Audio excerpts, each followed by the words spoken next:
Sudarlun Satreskrim Polres Bener Meriah berhasil mengungkap 2 kasus dugaan tindak pidana pencurian dengan pemberatan terhadap 2 aset milik pemerintah Aceh. Akibat dari 2 kasus pencurian dengan pemberatan itu, kerugian negara ditaksir ratusan juta rupiah.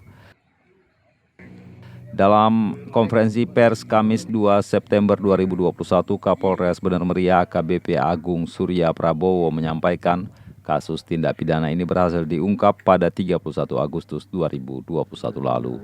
Dari 2 kasus, polisi meringkus 8 tersangka beserta sejumlah barang bukti.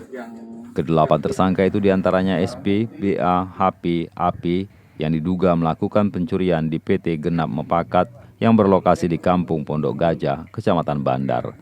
Kemudian ER, HR, A, dan AY diduga melakukan pencurian di pabrik pengolahan kopi Puskut yang juga aset milik pemerintah Aceh di Kampung Jamur Ujung, Kecamatan Wih Pesam. Tersangka HP dan tersangka AP untuk mendapatkan keuntungan dengan cara melakukan pencurian terhadap sisa mesin supong kopi yaitu pada bulan Agustus tahun 2021 di dalam gudang kopi yang terletak di komplek LTA Kampung Pondok Gajah, Kecamatan Bandar, Kabupaten Bener Meriah.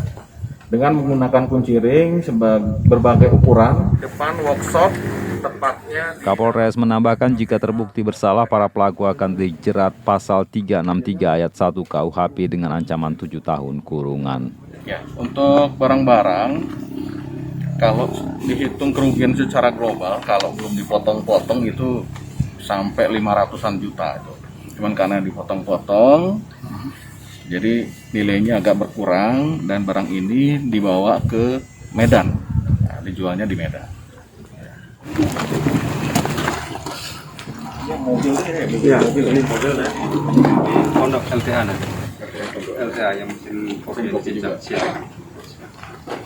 Kendaraan untuk pemotongan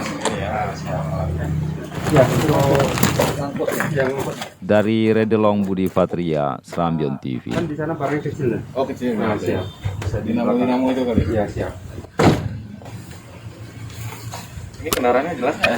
Ini juga. Ini belum ada suratnya.